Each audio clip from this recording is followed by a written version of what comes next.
What's up, Spurs Nation? Welcome back to another episode, a late night edition, 11:22 p.m. start time. SSPN After Dark. I think that's what I tweeted. That was, it was. I had to steal a little bit of clout from college football. Speaking of which, the Tigers hired Brian Kelly. I think that may have happened the last episode I was I on, think it did. Yeah. but I didn't mention it. I'm going to mention it now, which is awesome. But let's talk about another awesome thing tonight, Ethan, and that was the Spurs win. It's their third in a row, the longest win streak of the season. It was already the longest win streak of the season at two. Yeah. So, to extend that more, it was really just a great performance tonight. What were your overall thoughts on this one? It looked like we finally kind of put some pieces together, offensively especially. We kind of had some more cohesion. Our half-court sets don't look as forced, and there's not as much of a struggle. I know we're playing a limited Portland team, and Portland is not really known for their defense anyway. But it was still nice to see that our confidence from game to game has gone up, and we haven't really taken a step back. Derek looked confident tonight, 3 for 8 from three-point land. He was, facilitating as usual, playing great defense, and nobody really laid an egg, which is unusual. I feel like usually we have one or two guys that just really disappoint us per game. Tonight it was really an all-around team effort, and I was proud to see that. Yeah, it was a great team effort. I think that that's really the phrase that encapsulates this game the most if you're going to, pick one phrase. And it's just the way that they played together. When I looked at the stats at the end of the game, it was very interesting because in the pregame on the Portland side of things, they were talking about how the Spurs are yet to win a game without having a 20-point scorer this year, if I heard them correctly. So this was our first game this year where we won a game without a 20-point scorer. So just seeing that and seeing the fact that, like you said, it was like nobody got cold, even though, usually in our other games this year, like we've had to have DeJounte or somebody else go for 20 to really put us over the top. Tonight, even though that didn't happen, it wasn't like you felt like anybody was really off. The only thing I would say is in the second half, like Derek obviously got a lot colder, but that's even though Everybody got cold. Yeah, everybody got cold in the third quarter, but we played good defense. There was a stretch down when you're talking about that time. I think the thing that really kind of held us together there when the Trailblazers were making their run again was the way that Jakob was able to get blocks. There were other people just really, making plays on defense even when things weren't going right offensively. And so that kind of balanced things out and helped the Spurs weather the storm there to make sure that they took home the dub and didn't blow the lead, which is really growth so far. And it's a sign of maturity when you compare that to earlier in the season, when Pop was like basically chewing them out publicly in a press conference talking about how, NBA teams don't quit. So it seems like they've heard that message and they've adjusted. Obviously, Dame's out still, but this is, with CJ and with our man Nurk, really the rest of the team was there. So good win for them. Good win for them. Yeah, I was really kind of surprised because that third quarter, we left the door wide open for Portland to take over and take that dub, which is what we would usually do. And I don't know if it was whether or not they just couldn't capitalize. They were missing shots. Like you said, they're out without Damian Lillard. Or if it was just really good stifling defense from our backcourt as well as Jakob Poeltl handling the paint. I'm hoping it's the second one, but it also very easily could have been just Portland having a really bad night too. Yeah, there were definitely one of the things that I noticed from the Spurs, and this is something that's honestly a theme that's continued throughout the season, is we give up a lot of wide open threes. It got better as the game went on. It still happened, but our rotations were pretty slow there, putting Doug back in the lineup. I think that it took a little bit for people to adjust, and it did get better as the game went on. But I was seeing that a lot at the beginning of the game, and it's like there were a lot of misses, though, at the same time. So I felt like we got away with giving up a lot of those wide open threes with the way that they shot tonight. I forget what the percentage was. Of course, it's like my ESPN goes away. I feel like I pull it up every time, and then it disappears. I don't know. They were 35% from the field and from three-point land, so below average. Yeah, still a decent night for them, but it could have been worse with the looks that they had. So, I think this is another interesting question here from Floyd Kizzy. Any news on why Devin did not play in the second half? I thought that was really weird because when you look at the lineup, and we'll get into this a little bit more, I want to kind of roll into the structure that we usually have, but with the way that Lonnie played tonight, I was like, why isn't Devin getting his minutes? Yeah. I don't know. It could be just like they're limiting his It play mu- time. it must be from the injury. Like I feel I like think that's so. gotta be what it is. The Spurs always do that. They ease people back in. Even Doug only had Mhm. 22 tonight, even though he started. So that's probably what it is. But I feel like they're gonna keep playing Lonnie just because they're gonna give him this year to prove it. Just because that's how the Spurs are. Yeah, I think that they'll take away Trey's minutes before they take away Lonnie's minutes, honestly. So like I still think Devin's That's gonna a play. that's a good point. I forgot about that.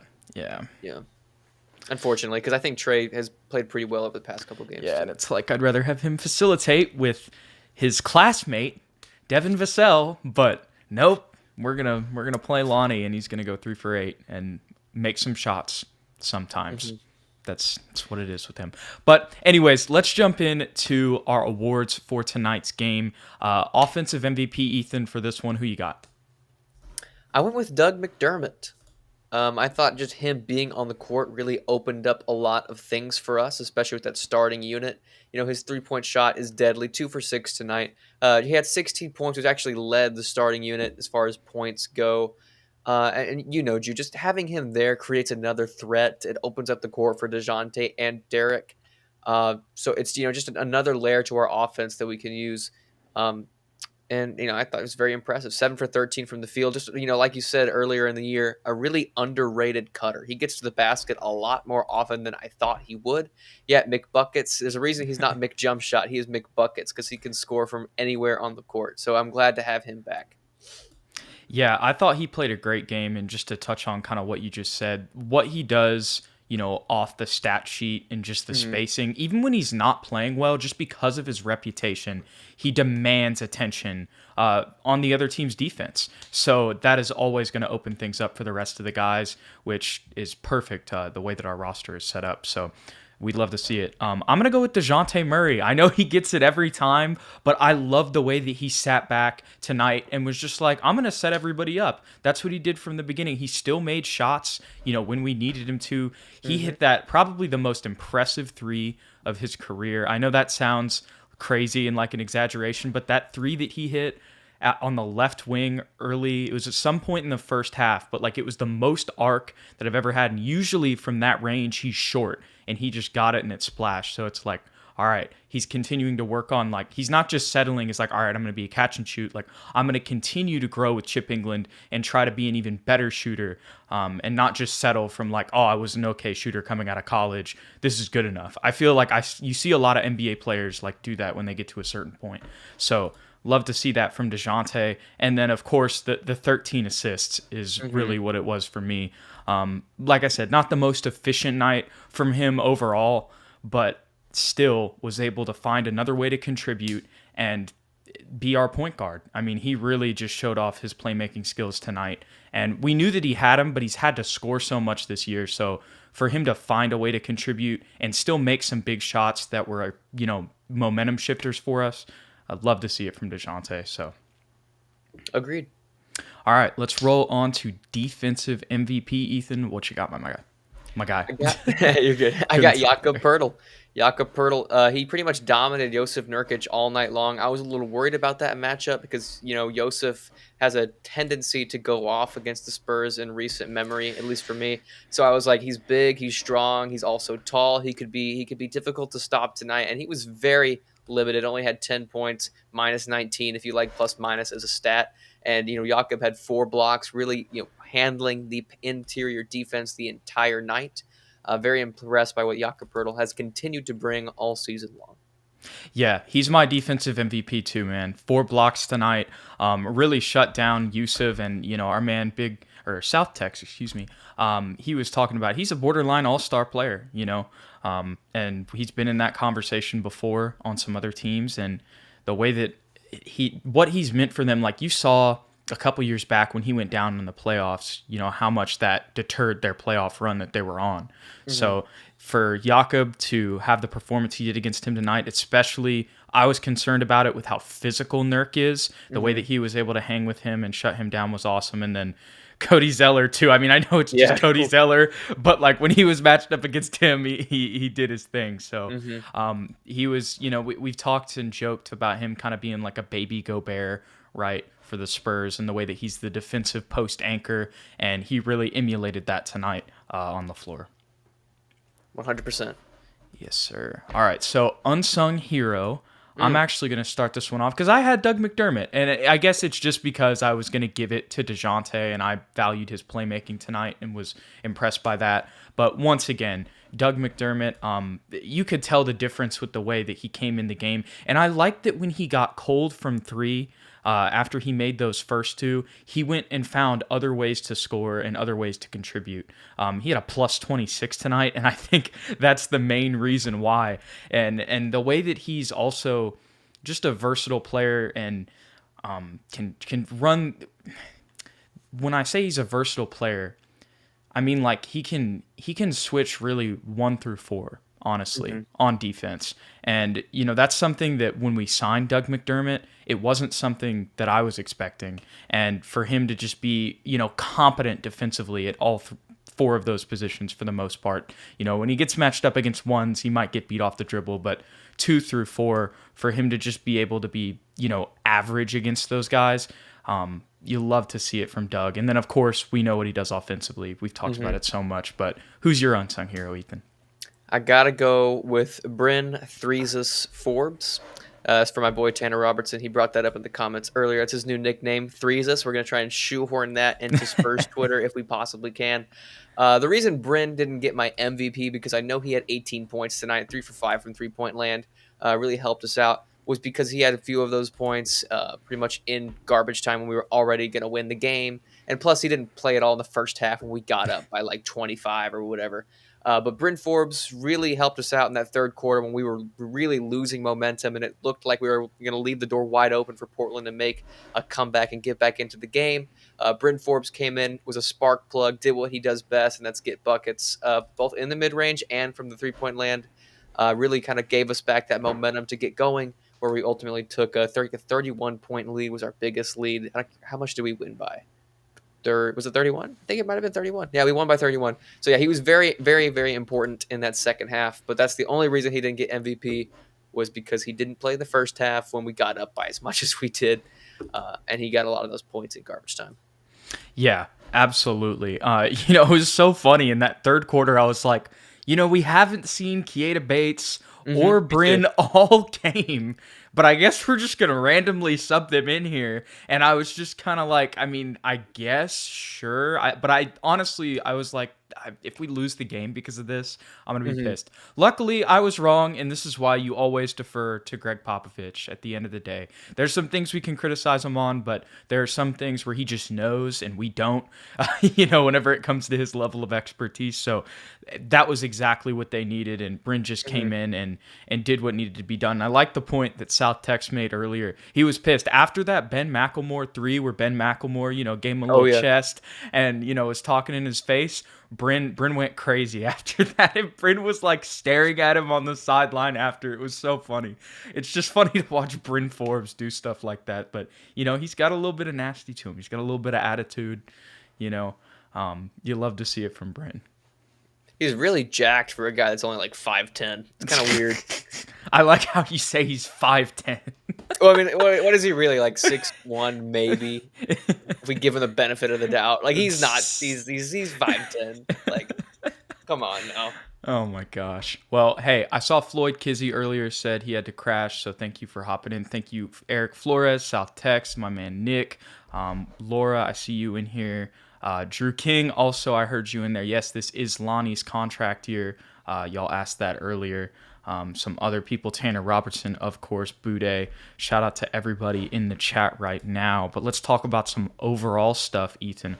Okay, so obviously this is kind of a hard game to like pick and dissect, because it's like there were a lot of things that the Spurs did well, but it was like also it seems like they may have got away with Portland just also having a bad night combined with that. So it's hard to take a lot of it away and, really have some concrete thoughts on everything with the circumstances.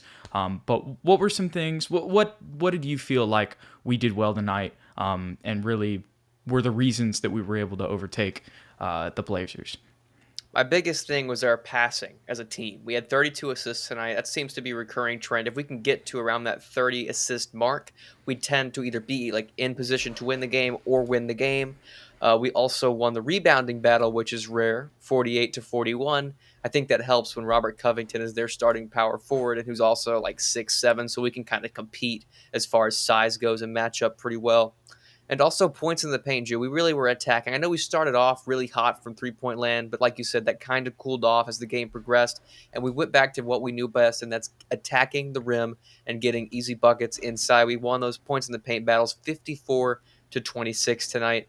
Just an overall great team effort. We know our identity, it seems like. We're finding some more cohesion as an offense, and hopefully we can continue this momentum into further games against some more profound teams than Portland.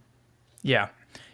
I could dive into things and really talk about what I saw tonight, but like I talked about, the circumstances I feel like kind of just make that not, as impactful of a takeaway, if you will. But the one thing that I think of after this game is I wonder because the offense does look way more in rhythm. We're running way more sets, and it's like there's off-ball movement on multiple sides of the court, involving everybody. And it's like, okay, finally, we've been waiting for this for a very long time. So to finally see it, it's great. But it's like with the way that the beginning of the season went, it's hard to trust that that's going to consistently Yeah, happen, I'm with you. especially against like, I wonder if that happens tonight against, if Damian Lillard plays. I think that the Spurs honestly have a chance tonight if Damian plays with the way that they did play. But at the same time, how is that going to work against the Lakers? Like, we've done this against we've done this against the Celtics and the Blazers, and they're in like the same spot if you look at their record wise for the most part. So I'm just not convinced, we got to see it consistently happening. But it feels like with the way that they're playing at the same time, that maybe that Celtics game that I was at last Friday was a turning point, you know? But that remains to be seen. We're just going to have to see what happens in these next couple games, but that is what it feels like. So what are your thoughts on that whole conundrum? Yeah, it's hard to say. I'm right there with you, though. It's hard to trust that they can continue to play at this level. But I'm glad that our confidence is going up because with young teams, I think the biggest component to getting wins for them is just having, amazing confidence just off the hook. Sometimes, like, maybe not unwarranted confidence, but I like that in our young team. We have a little bit more dog in us than usual. We have a lot of energy, and when we play with that high energy, when we play fast, up tempo, we tend to be in these games. And if we can continue that, it's going to be great. But like you said, it was so rough at the beginning of this year that it's hard to bet on the Spurs at this point. But I'm fingers crossed. I think we're taking a turn for the better. Yeah, that's how I'm feeling. It's fingers crossed. I think that they have made steps because, like Hmm. Tanner just pointed out, and I kind of said earlier in the show, like you still did weather that storm, and that's Hmm. that's Yes. a big difference from earlier in the year. Like we can go back to the press conferences, with the things everybody was saying. So that's something that's different, but once again, it's just who you're matched up against. And it's not the Spurs' fault that Dame didn't play tonight. It's not the Spurs' fault that LeBron didn't play in the other two games. They're obviously scared. And, there's nothing that DeJounte Murray can do about the fact that, he's 1v2ing All-Stars and beating them. Yeah. I think you said it best.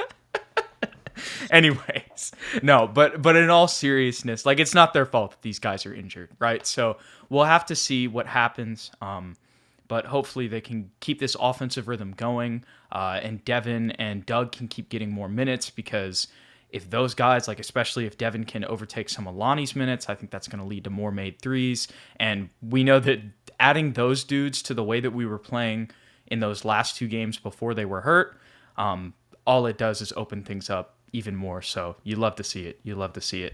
But let's talk a little bit more about some things that we can still get better at moving forward, that will help us win those games that, maybe we're not sure would be a guaranteed win right now. What do you got, Ethan? I mean, the whole third quarter was weird. I don't know entirely what happened, but we lost all energy, it seemed like, and we really struggled to find a basket. I don't know what the cure for that was. I don't know if Portland just threw a different look at us, or maybe we got a little too complacent. Um, But that was the worst part of tonight's game, was just not having somebody to get a bucket. And thankfully, Bryn Forbes kind of came in and was the fix for that. But we got to address that at some point. And we lost the points off turnovers battle, 14-27. I think a lot of that came in the third quarter. So just kind of some sloppy play still because we're such a young team. A little bit too much I think turning the this is ball a good over. point. I think that this is just like young That's guys. true. It's just a Yeah, mentality thing, but still, it's not an excuse though. yeah. We'll get more experience as the season goes on. We just need to be put in these situations a little bit more often, and I think we'll kind of learn how to deal with them. We saw it tonight with withholding Portland's comeback and still managing to win the game despite a terrible third quarter. I don't think we do that in the first 10 games of the season. We've Yeah. kind of learned that since then. So as the season continues to progress, we'll gradually get better at those kind of things and hopefully eliminate them all altogether. Yeah, absolutely. So for me, I just kind of had two people. I hate to call people out, but I was just like, all right, when I look at this game, because it really was just overall really a solid team Hmm. effort. Two individuals. So first off, Lonnie Walker, like just we were on this the last time we were on Spurs Tube TV. He was in the chat earlier. I remember he was like, every game I'm just like Lonnie, Lonnie, Lonnie. And since he said that, that's just how I've felt in most games, that I've watched him. I mean, even when I saw him in person, and he had a pretty good game. He shot 50% in that Celtics game last Friday. It was like, okay, but like that's all he does. Like he makes shots sometimes. And it's so sad. I want Hmm. him to be good so badly because he's got all the athletic talent and gifts in the world, but it's just Yeah. he's just going to take shots and they're probably not going to be in rhythm and they're going to go in a little bit. And we forgive him because he makes some incredibly amazing dunks like he had Yes. tonight, And and we're he's like, getting better on oh, defense this year. he is. Yeah. He's had defensive progression. So he's Yes. not like I feel like he has a place in the NBA. 100%. I just don't think that it's going to end up being on this team. Like even tonight, I was like, man, like why is Primo in Austin tonight, bro? Like we could be playing him right now and he'd be Mm, like, I was just thinking, I was like, is it sad that in Josh Primo's first year, I'm just like, man, he's just better than Lonnie Walker. Like that's how I felt, yeah. and it's just like, oh, this is so tough. Like at the role that they're trying to put Lonnie in, like Primo's better than that, like Yeah. already. Like and it's because he has more experience. Like Lonnie was like, uh, ball handling. His comp was D Wade on draft night because when he was at Miami, he was the ball dominant dude making all the plays. But there is a jump. There's a talent difference between college and the NBA, and I just don't think that he's able to do that against NBA players, unfortunately. And then when you try to stick him into this role playing thing, it's just not working. So hopefully he can go out and do something kind of like Luka Samanic. I think Luka Samanic, it's a little bit more salty for us. We don't really want to see him win as much after not going for that. Letting Cole Anthony just walk down the Yeah. floor. But I think you get what I'm saying overall. So, Yeah. I anyways, do. second person that I have is Derek White. Look, he's still stepping up. Like tonight, the way that he played, like even though he shot, poorly percentage wise. Like if he doesn't make the shots that he makes, I don't think that the Spurs get on the run that they do, Mhm. and then the game goes the same way. So overall, still want to say like Derek White is getting better, looks more in rhythm. We just need him to make literally just shoot a little bit better tonight instead of 4 for 11, go 7 for 11, and that's like literally all I'm asking. And I think with his contract, he's the highest paid player on the team. So I don't think that's asking too much. So hopefully he can just continue to get more in rhythm and just get more efficient. That's all we need from Derek. Because it seems like his shot is back from 3-point land. Yeah, So he's finally got some more confidence. I think it will just continue to get better. Fingers crossed, knocking on wood. And poor Lonnie's in this weird stage. We've talked about it. He's good, like I but like Lonnie a lot. let's look at everything that Lonnie does. He dunks probably. He's probably the best dunker on the team. We'll give him that. Best dunker on the team. Yes, Is yes. he a better mid-range scorer or 3-point scorer than Devin Vassell? No. No. Is he a better defender than Devin Vassell? No. Is he a better facilitator than Trey Jones? No. No. So what does he do better than everyone else? Like really? Like it just sucked. Like there's people at his Trey position. Jones is better than him on defense too, and Devin Yeah, is. yeah, and then you can even argue Primo might be a better 3-point shooter than You Lonnie. can argue Primo might be a better. Oh no, Primo is for sure already, in my opinion, already a better 3-point shooter. And you can argue that he's a better defender from what we've seen.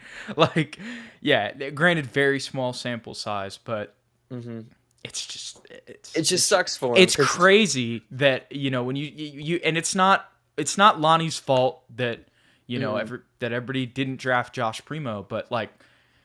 When you see an 18-year-old in there doing what he's doing, and then you look at Lonnie, it's just like, oh, this is so tough, man. Like, yep, he got drafted to a team that was set at their backcourt, and he was like, okay, I'm going to be the sixth man. And then we drafted 3 more guards: Trey Jones, Devin Vassell, and Joshua Primo.